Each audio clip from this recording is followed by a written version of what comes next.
Gloria sea al Señor. Por tanto, dice la palabra de Dios, por tanto, nosotros también, teniendo en derredor nuestro tan grande nube de testigos, despojémonos de todo peso y del pecado que nos asedia, y corramos con paciencia la carrera que tenemos por delante. Puesto los ojos en Jesús, el autor y consumador de la fe, el cual, por el gozo puesto delante de él, sufrió la cruz, menospreciando el oprobio, y se sentó a la diestra del trono de Dios. Qué hermoso es habitar los hermanos juntos y en armonía, porque allí envía Jehová bendición y vida eterna. La palabra que acabamos de leer tiene un reto para nosotros, y es por eso que el tema de hoy vamos a conversar un rato sobre puesto los ojos en Jesús. Lo dice el versículo 2. Vamos a repetir ese texto, solamente el tema. Puesto los ojos, ¿por qué en Jesús? ¿Por qué vamos a poner los ojos en Jesús? ¿Y para qué vamos a poner los ojos en Jesús? La Biblia está llena de algunas herramientas que nos facilitan el poder entender las cosas espirituales. Una de las figuras que la Biblia utiliza para hacer más fácil nuestro entendimiento se llaman las metáforas. Todos sabemos lo que es una metáfora, ¿verdad? No es una comparación de que tú y otro y compara esto con aquello ni con lo otro, ¿verdad? No, la metáfora afirman que una cosa es otra. ¿Saben para qué? Para destacar la semejanza que existen entre ambas cosas. Entonces la Biblia utiliza esta herramienta para que nosotros podamos entender mensajes, enseñanzas muy profundas, porque son espirituales, pero nos hace la facilidad de poder entenderla utilizando cosas materiales. Por ejemplo, la Biblia dice, el Señor Jesús dijo, yo soy el buen pastor. ¿Él es un pastor? No lo es. Pero en la metáfora del pastor, ¿qué está significando esto? Que las cualidades de un pastor, espiritualmente hablando, tú las podrás encontrar en Jesús. ¿Cuál es el rol, las cualidades principales de un pastor?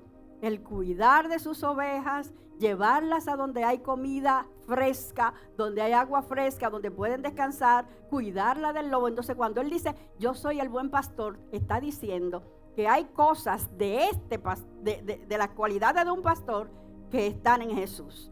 Pero también Jesús dice, yo soy la vid y vosotros los pámpanos. ¿Quién no entiende eso? Aunque no tengamos viñedo, sabemos que los pámpanos y la vid tienen que estar como juntos, unidos, porque si no, ¿qué pasa con los pámpanos? Con las ramas se secan. Separados de él, nada podemos hacer. Jesús dice, yo soy el pan de vida. ¿Qué quiere decir eso?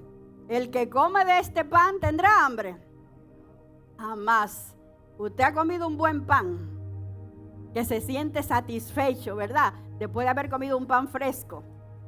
Así pasa, perdón, cuando nosotros comemos el pan de vida que es Jesús. Entonces esa es la razón por la que la palabra de Dios nos enseña verdades espirituales utilizando ideas y cosas que son familiares para nosotros, que nosotros conocemos. Hace unas cuantas semanas yo les hablé a ustedes de que somos la sal y la luz. ¿Cuántos saben lo que significa ser sal y luz? Todos los que estaban aquí saben lo que significa ser sal y luz, ¿verdad? Y nosotros estamos siendo sal y estamos siendo luz en este mundo. ¿Por qué? Porque el mundo está en tinieblas. Sin Dios, el mundo está en tinieblas. Entonces nosotros somos la sal y la luz.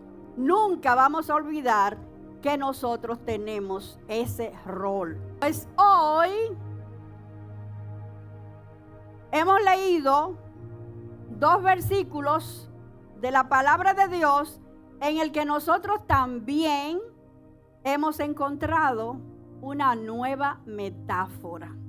Una metáfora sumamente interesante porque vamos a ver algunas enseñanzas sobre ella. ¿Saben cuál es la metáfora?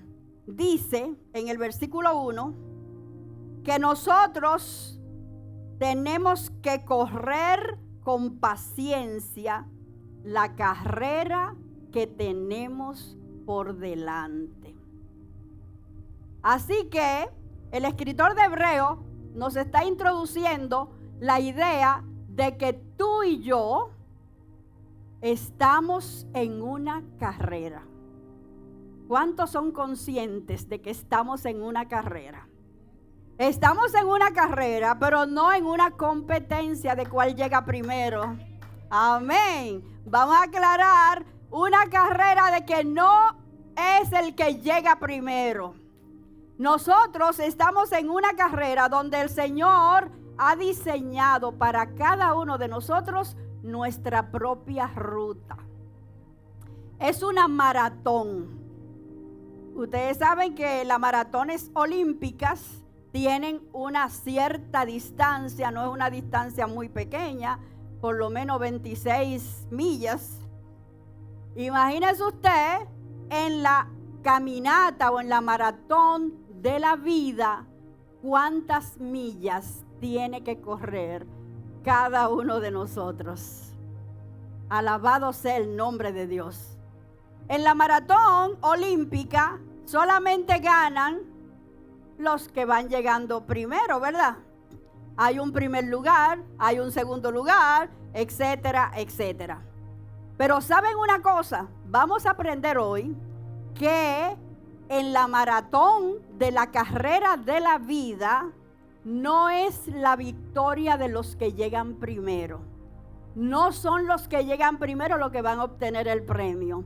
En esta maratón, al igual que en la maratón olímpica, es muy importante la resistencia. Los que llegan hasta el final. Alabado sea el nombre de Dios. ¿Y saben cuál es el desafío que tenemos para hoy? No te detengas. Prosigue hasta la meta. No te detengas. Prosigue a la meta. El Señor quiere en esta mañana darte a ti una información importante sobre esta carrera para que tú no te detengas. ¿Sabe por qué? Porque nosotros tenemos un adversario. El adversario, el diablo, anda buscando cómo detenerte para que no llegues hasta el final. Y el diablo no va a usar con todos los mismos argumentos. Él va a usar parecidos argumentos porque él no es muy creativo. Y sobre todo, ¿saben el que él más utiliza? Con que Dios te ha dicho.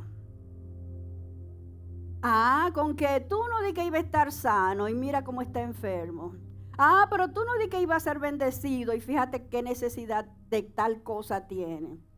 Pero tú no ibas a ser un triunfador y mira cómo te han echado del trabajo.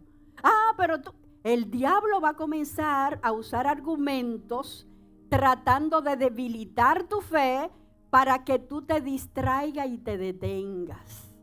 Pero hoy vamos a encontrar algunas de las cosas hermosas e importantes que tiene la vida cristiana que nos van a ayudar a enfrentar al diablo y hacer que huya de nosotros. Amén. Así que no te detengas, sigue caminando. Amén. Él quiere que nosotros lleguemos al final. El Señor quiere que entendamos que nosotros fuimos llamados para ser victoriosos en Él. Eso es la carrera de la fe. La carrera de la fe comienza en Cristo y termina en Cristo. ¿Cuántos lo creen? Comienza en Cristo y termina en Cristo. Y por esas razones que estamos siendo desafiados a poner los ojos en Jesús. Pero antes, ¿saben lo que dice el versículo 1? Por tanto.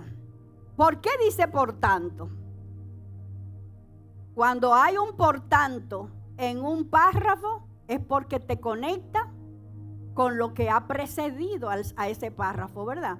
¿Y saben ustedes qué es lo que precede a este párrafo?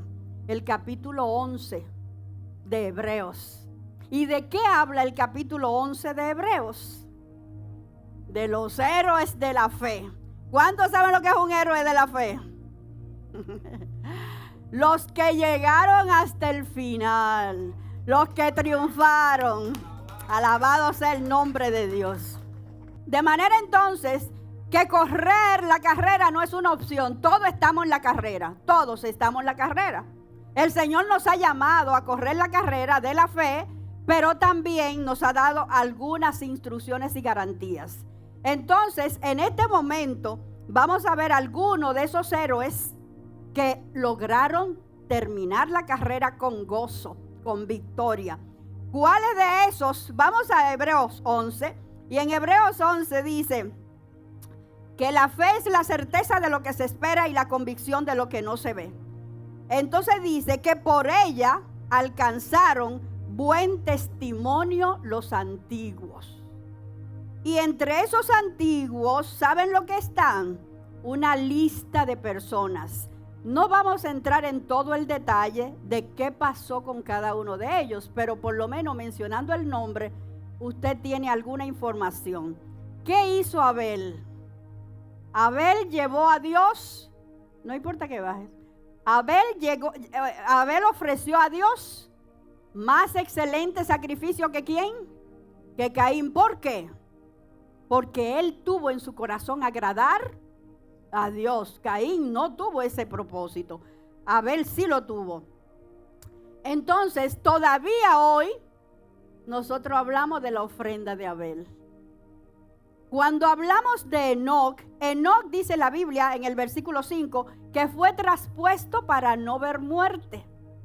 No pasó por el crisol de la muerte. Dios lo traspuso y dice la palabra de Dios que da testimonio de haber agradado a Dios. Y Noé, ¿qué hizo Noé? Versículo 7. Construyó un arca cuando no había idea de lo que era lluvia, no había idea de lo que era una inundación, no había idea. Pero ¿qué hizo Noé? Creyó a Dios y construyó el arca donde fueron salvados él y su familia. Vayan viendo estos casos y dándose cuenta de que aunque se lee en un párrafo de 2 o 3 líneas, no fue una experiencia simple, fácil, sencilla, en la que ellos pasaron y vencieron. Y ve pensando en ti y en tu caso. Abraham, ¿qué pasó con Abraham? Versículo 8. Abraham, siendo ya viejo, Dios le dijo: sal de tu tierra a una tierra que te voy a mostrar. ¿Y qué hizo Abraham? Se fue. Creyó a Dios porque sabe que Dios es poderoso para hacer lo que promete. Y él, Abraham, salió de su tierra sin saber a dónde iba. Pero más que eso, cuando casi de 100 años Dios le dice que de él iban a ser una gran nación, de donde somos nosotros descendientes. ¿Y Abraham qué hizo? Creyó a Dios y le fue contado por justicia. Y la palabra de Dios se cumplió, pero también Sara participó en ese milagro de fe. Sara era vieja, ya era estéril. No creía que podía, después de perder hasta la regla de las mujeres, que es la que permite el embarazo, que podía hacerse ese milagro. Pero sí creyó. ¿Están viendo, hermanos? ¿Cuál es tu obstáculo? Ve pensando. ¿Cuál es el argumento que el diablo ha puesto en tu mente de que tú no puedes? A estos héroes que estamos viendo aquí, no se lo impidieron ninguno de los obstáculos que aparecieron en el camino. ¿Por qué? Porque creyeron en el que les habló. Creyeron en el que prometió. Porque no hay un Dios como Él, no hay un Dios más grande que Él. Cuando yo oraba, yo decía, cuando yo digo no hay un Dios tan grande como tú, a mí me da pena decir eso. Porque es como si hubieran más dioses. Y yo digo, no, es que no hay Dios. Le llaman, pero solo hay un Dios. Un Dios verdadero que hizo los cielos y la tierra. Alabado sea el nombre del Señor. Y que al introducir el culto esta mañana, la hermana Daniela leía el Isaías 41, donde habla de su grandeza. ¿A quién él le pidió consejo? ¿Quién estaba ahí cuando él hizo los cielos y la tierra y todo cuanto en ellos hay? De ese Dios es que estamos hablando. Y ese Dios es el que llamó a Abel, llamó a Enoc, a Noé, a Abraham, a Sara y también a ti, hermano, a ti, aleluya. De ese Dios estamos hablando. Ese Dios es nuestro Dios. Y ¿saben ustedes una cosa? Que esta palabra que se han escrito aquí, si quisiéramos leer, aún en el texto dice, ¿y qué decir de aquello? Porque miren, si nosotros, en el versículo 32 dice, ¿y qué más les digo? Porque también faltaría, porque el tiempo me faltaría contando de Gedeón, de Barak, de Sansón, de Jefté, de David, de Samuel. El tiempo no bastaría, hermanos, para contar acerca de cuántos hombres y mujeres creyeron a Dios y vieron lo que había Dios prometido. Amén. Alabado sea el nombre de Dios. Así que no vamos a seguir mencionando la lista porque el tiempo no sería suficiente. A mí me encanta hablar de José, de Moisés, de todos esos héroes que nos dejaron tantas lecciones maravillosas. Pero, ¿para qué están escritas las historias de estos héroes? ¿Para que nos regocijemos ahora? ¿Para que digamos, oh, qué bueno, qué hombre que creyó, qué mujer tan valiente? ¿Para eso? No, hermanos, el testimonio también está escrito para que nosotros podamos aprender de ellos, para que nosotros seamos estimulados a entender que si Él lo hizo una vez, lo hará otra vez. Si Él lo hizo una vez, vamos a decirlo, si Él lo hizo una vez, esos eran hombres y mujeres como tú y como yo, con las mismas pasiones, con las mismas limitaciones, con las mismas debilidades, y lo pudieron hacer. Si ellos pudieron, yo puedo. Dilo, si ellos lo hicieron, yo también puedo, yo puedo. Alabado sea el nombre de Dios. Alabado sea el nombre de Dios. Gloria a Dios, gloria a Dios. Dáselo al Señor. El testimonio, dice la palabra de Dios, que estimula. Por eso es que nosotros tenemos que contar a otros.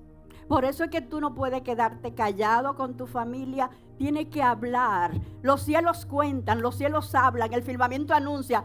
Tú siempre tienes que anunciar. Yo no me canso de decirle lo mismo, pero siempre que yo pienso que aún la naturaleza está hablando, ¿qué estoy haciendo yo? No te quedes callado, da testimonio. Pero como le decía yo a una hermana, no siempre el testimonio tiene que ser verbal, porque los cielos hablan y cuentan y no hablan. No hay palabras, ¿verdad? Muchas mujeres creemos que tenemos que estar siempre con los maridos, con los hijos, hablando y hablando. Muchas veces hay que quedar callado, que el testimonio de vida hable. ¿Cuántos están entendiendo que muchas veces las acciones hablan más fuerte que las palabras? Alabado sea el Señor. Así mismo va con Dios. Muchas veces hablamos mucho a Dios, pero hacemos poco. Y Dios quiere que nosotros hablemos menos y hagamos más. Pero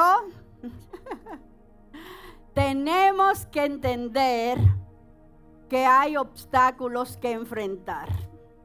Y ahora yo quiero detenerme un poquito a hablar sobre los obstáculos. Porque en el miren, aún en el versículo 2 dice que el autor y consumador de la fe, que es Cristo, ¿qué hizo? Que por el gozo puesto delante de él, ¿qué hizo? Sufrió la cruz. ¿Ustedes están entendiendo? Aún Cristo sufrió la cruz. Y nosotros creemos muchas veces, erróneamente, que vamos a pasar la carrera de la vida y que todo va a ser color de rosa. ¿Te voy a matar esa vaca? No, lo siento. Pero en el mundo tendréis aflicción. Ahora sí, confiad, yo he vencido al mundo. Amén. Entonces, el sufrimiento es parte de esta jugada, hermanos. Las dificultades, los obstáculos van a venir, la desgracia va a venir, la adversidad va a venir. Pero es muy bueno que entendamos que hay una promesa. En 1 Corintios 10:13 dice que Dios no nos va a permitir ser probados más allá de lo que podamos soportar. Alabado sea Dios. Eso es una promesa, hermanos. ¿Cuánto creen las promesas de Dios? Es una promesa para ti. ¿Qué estás pasando tú? ¿La entiendes muy pesada? Tú puedes. Dile al hermano, tú puedes. Si Dios permitió esa prueba para ti, tú puedes. Tú puedes, hermano. Tú puedes con esa prueba, porque es que el Señor no pone carga que tú no puedas llevar. Y su yugo es fácil y ligera su carga. Él no te deja solo. No te dejará solo. No te abandonará. Alabado sea el nombre de Dios. Las promesas del Señor son fieles y la cantamos. Qué lindo es cantar que Él es fiel, fiel, fiel, fiel. ¿Te sientes muy cargado? ¿Sientes que ya no puede más? ¿Sientes que ha sido mucho tiempo? ¿Que ha sido muy largo el viaje? ¿Sientes que ya estás viejito? Todas esas mentiras no vienen de Dios ni de la palabra. Son mentiras que el enemigo trata de implantar en tu corazón. Si hay alguna de esas mentiras que tú entiendes que el diablo ha puesto en tu mente y en tu corazón, hoy es el día en el que tú te vas a detener y le vas a decir: hasta aquí, fuera. Yo puedo. Si el Señor lo permite, yo puedo. Hoy tú vas a decirle: yo puedo en el nombre de Jesús. Porque en las debilidades el Señor se fortalece. Él es nuestra fuerza. Nuestra fuerza viene de Él. Entonces, la actitud que tú tomes frente a la adversidad es determinante. Alabado sea el nombre de Dios. ¿Qué hizo Jesús? Que puso el gozo delante de Él. ¿Para qué? Para soportar el sufrimiento de la cruz. ¿Tú te das cuenta que aún Él nos está enseñando cuál es la actitud correcta? Tú tienes que tener una actitud de gozo en el Señor. No de alegría, no de una sonrisa plástica. Oh, sí, yo estoy bien. No, no se trata de eso. Se trata de real gozo. El gozo de Dios. ¿Qué dijimos en la canción? Fuerza es. Dilo, el gozo de Dios. Fuerza es. Alabado sea el nombre del Señor. Entonces tenemos que elegir nuestra actitud. Nosotros tenemos el privilegio de elegir nuestra actitud. ¿Qué es una actitud? La actitud es la disposición. Oigan bien esto. La actitud tú tienes, según la Biblia dice, tú tienes la capacidad para elegirla. Es la disposición interna y mental, la postura mental que una persona adopta frente a la vida, frente a las situaciones, frente a los problemas, frente a las circunstancias, frente a todo lo que tenga que enfrentar. Es una forma de pensar, pero recordemos que la forma de pensar produce sentir. Y el sentir, el sentimiento, produce acción. Entonces, tal es el hombre en sus pensamientos, así es él. Si tu actitud en tu pensamiento comienzas diciendo no puedo, eso va a producir en ti un sentimiento de debilidad, de derrota, y va a tener una acción igual que lo que está pensando. Entonces, la actitud, que es esa disposición mental que tú tienes, si tú conoces a Dios, si tú sabes que Él es fiel, ¿en qué va a fundamentar tu actitud? En el Dios que tú conoces, en el Dios que ya tú has probado que es fiel, en el Dios todopoderoso que tú sabes que no hay nada imposible para Él. Entonces, tu actitud no podrá ser negativa, no podrá ser de derrota. Tu actitud tiene que ser una actitud de victoria en Cristo. Todo lo puedo en Cristo que me fortalece. Yo puedo con eso. Yo puedo con eso. No tome una actitud de quejabanza. No tome una actitud negativa. No tome una actitud de que no es que en mi familia somos así. No es que mi mamá también tuvo un cáncer. No es que mi papá también fue un borrachón. No es que mi abuelo. No tome esa actitud. Deseche esa actitud porque ese pensamiento no viene de Dios. No viene de la palabra de Dios. El pensamiento que Dios quiere que tú entiendas hoy es que todo lo puedes en Cristo, que es tu fortaleza. Que ninguna circunstancia tiene que definir tu destino.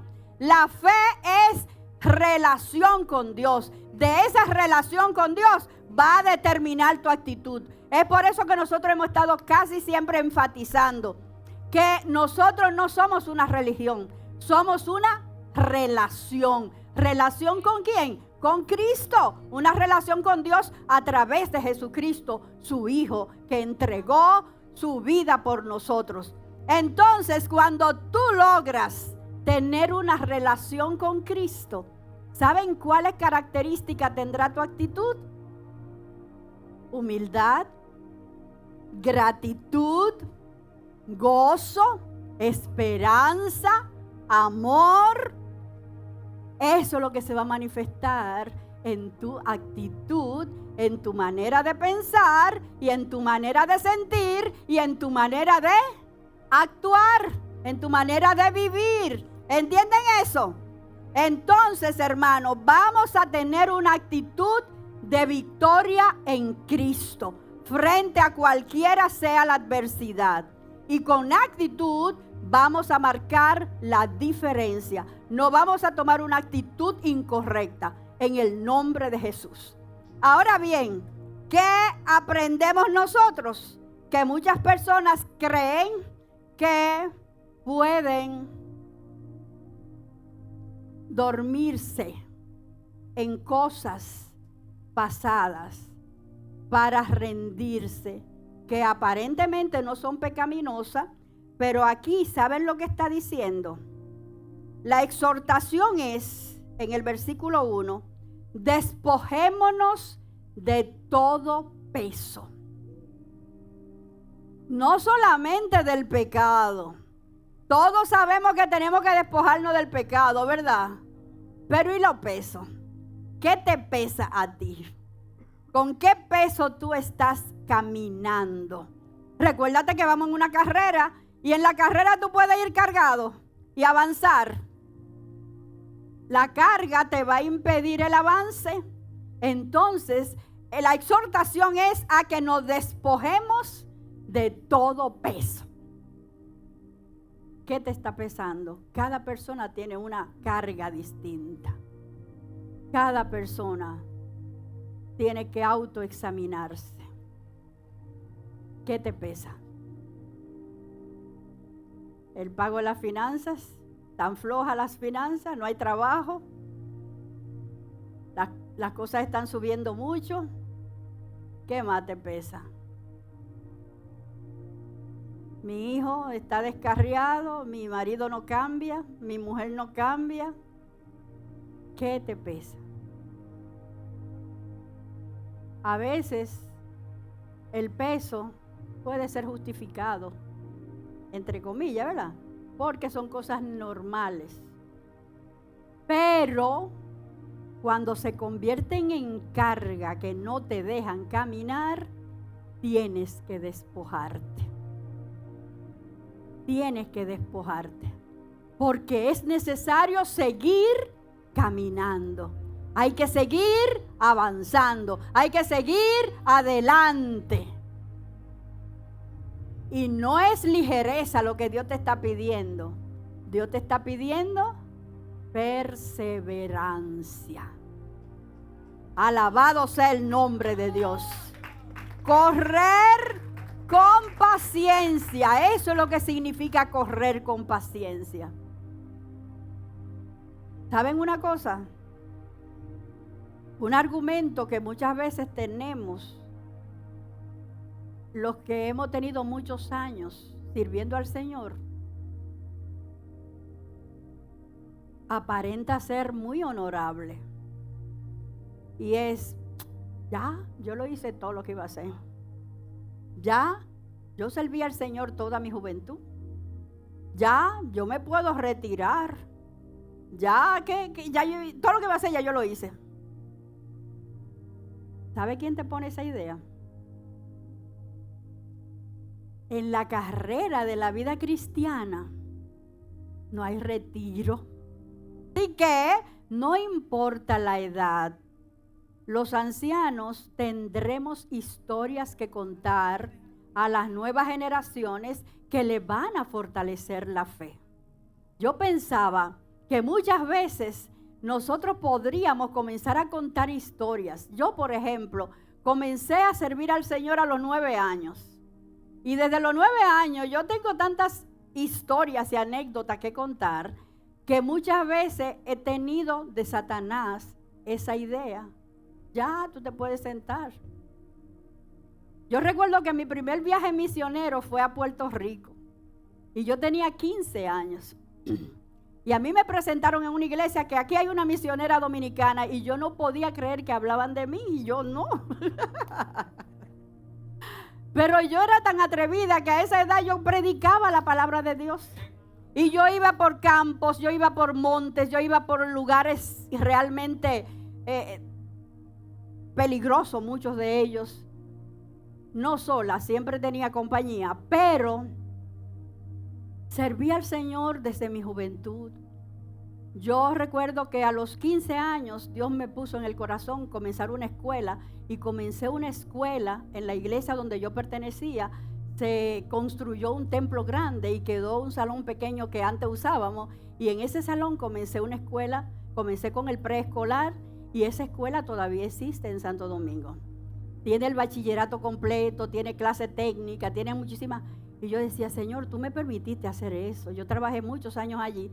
Cuando comencé a trabajar en esto, no solamente trabajaba en eso, sino que también enseñaba la palabra de Dios en la iglesia. Yo fundé una escuela teológica en la iglesia donde yo pertenecía en Santo Domingo y trabajé en esa escuela teológica por varios años.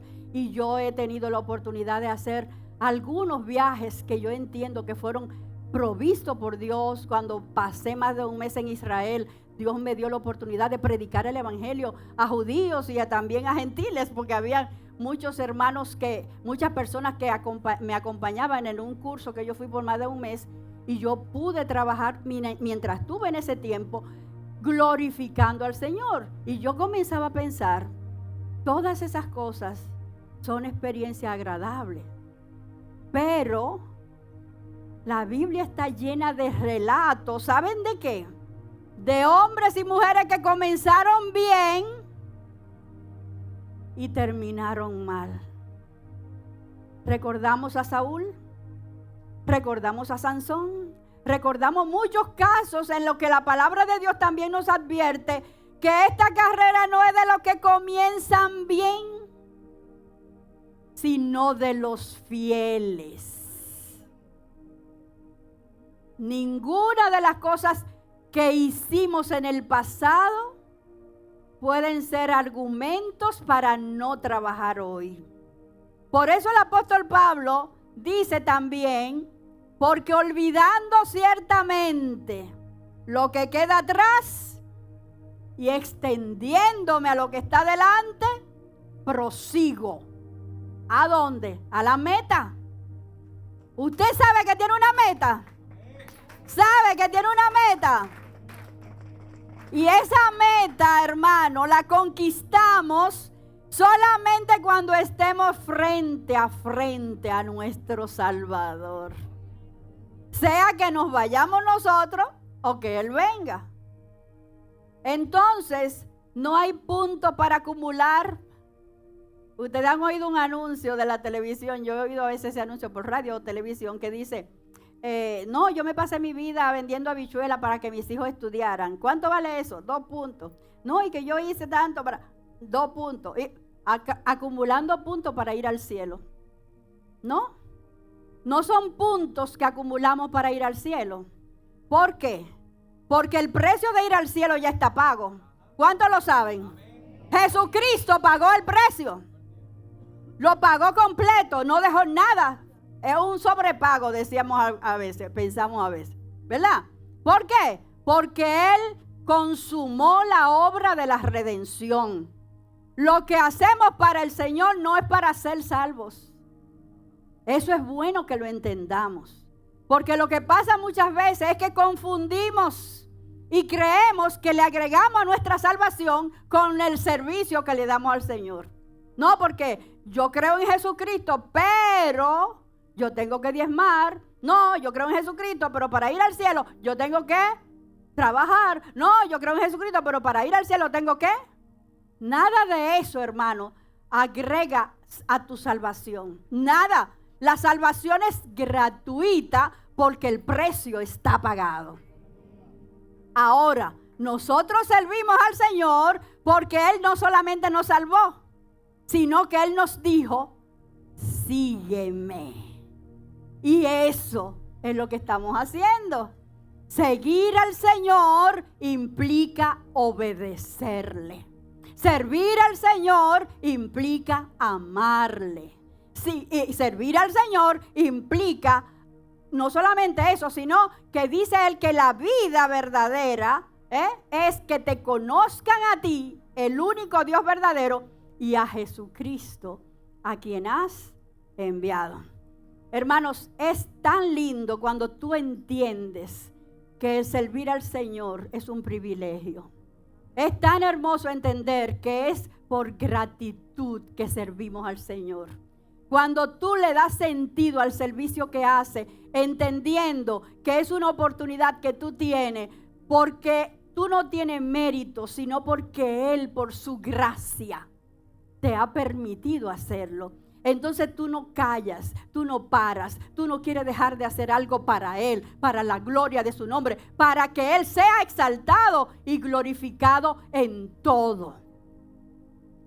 Esa es la vida cristiana. Entonces, para nosotros perseverar y poder resistir en el día malo, tenemos que tener puestos los ojos en Jesús. Puestos los ojos en Jesús, el autor y consumador de la fe. En este viaje de fe, vamos a llegar a la meta por la perseverancia, pero solamente si nosotros tenemos los ojos puestos en Jesús. ¿Qué significa tener los ojos puestos en Jesús? Confiar en lo que Él hizo en la cruz del Calvario por ti y por mí. Entender que estábamos perdidos sin Él y que no había ninguna esperanza de salvación. Pero que Él en la cruz, fíjense cómo sufrió la cruz, por el gozo puesto delante de Él. ¿Cuál era ese gozo que Él tenía puesto delante de Él? Tu salvación, la mía, que nosotros fuéramos reconciliados con el Padre. Ese gozo le dio a él la fuerza suficiente para ir a la cruz. Ese gozo fue el que le dio la fuerza a cada uno de los héroes de la fe para poner su vida sin importar el sacrificio, sin importar nada, como hizo el apóstol Pablo también. ¿Por qué? Por amor a aquel que nos redimió. Alabado sea el nombre del Señor. No hay entonces razones para nosotros no vencer.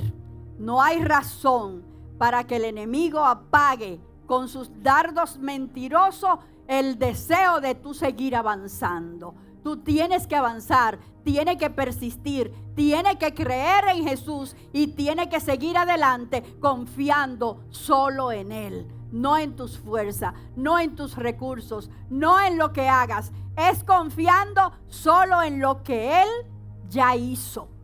Amén. Y confiando en su palabra de nuestra promesa final. La vida cristiana es una carrera de perseverancia. La vida cristiana necesita que nosotros tengamos inspiración en la palabra de Dios, que tengamos inspiración en la vida de otros, que tengamos inspiración en todo lo que nosotros hemos visto que Dios ya ha hecho. Si Él lo hizo una vez, lo hará otra vez. La vida cristiana también demanda que nosotros nos despojemos de toda carga, pero también del pecado. Si lo que te tiene detenido es el pecado, tú tienes que arrepentirte, tienes que confrontar ese pecado, apartarte de él y seguir adelante. No podemos seguir adelante mientras estamos en pecado. No podemos seguir adelante creyendo que ocultamos el pecado, porque ante Dios no hay nada oculto, hermano. Muchas veces yo me pongo a pensar, por ejemplo, si tú tienes ahora mismo una situación financiera que está estorbándote, pero tú te das cuenta que la situación financiera en la que te encuentras te tiene atrapado, pero que es por malas decisiones. No solamente basta con que tú digas, Señor, ayúdame. ¿Por qué? Porque tú tienes que arrepentirte de lo malo que esté haciendo. ¿Entienden, hermanos? Hay cosas que tenemos que despojarnos. Hay cosas que tenemos que apartarnos de ellas. Pero hay cosas que tenemos que arrepentirnos. Aunque nosotros hayamos cometido errores, no significa que estamos solos, porque el Señor no nos abandona. Amén. Entendamos bien eso. No es que Él te abandona, pero dice la palabra de Dios que el Espíritu Santo te redarguye y te convence de que tiene que cambiar, de que te tiene que arrepentir. Si la causa por la que tú estás en problemas con familia, con esposo, con hijo, con lo que sea, con una amiga, con hermanos, es porque tú has estado chismeando, no solamente dice, Señor, ayúdame, tienes que arrepentirte y tienes que pedir perdón. ¿Entiende? Tiene que cambiar de vida, tiene que cambiar de actitud, porque aquí se trata de obediencia, obediencia al Señor. Y entonces el Señor te va a dar la victoria. Amén. La vida cristiana entonces dijimos que es una carrera que tenemos que correr con paciencia, enfocado y puesto los ojos en Jesús. ¿En quién está poniendo tus ojos? Yo te desafío hoy a correr la carrera, recordando que tu carrera es tu carrera. No te compares con otro. Dios diseñó la ruta tuya y las cosas que van sucediendo en tu vida, Dios la transforma para bien, aunque parezcan malas. Dios tiene el control de tu agenda. Dios tiene el control de tu vida. Y para terminar vamos a leer Filipenses 3, del 13 al 14, donde Pablo dice, hermanos míos, no pretendo haberlo yo alcanzado, ya alcanzado. Pero una cosa hago, olvidando ciertamente lo que queda atrás y extendiéndome a lo que está delante, prosigo a la meta, al premio del supremo llamamiento en Cristo Jesús. Aleluya. Prosigo a la meta. Me olvido del pasado. El pasado es bueno solo para reforzarme, solo para estimularme. Recordar la cosa que el Señor hizo conmigo ayer me ayudan a entender que la puede hacer otra vez, pero no para vivir en el pasado, sea bueno o malo. No, el pasado, pasado. Amén. Entonces, olvidando lo que queda atrás, todo el que esté dispuesto a olvidar lo que queda atrás y proseguir a lo que está delante, que se ponga de pies ahora.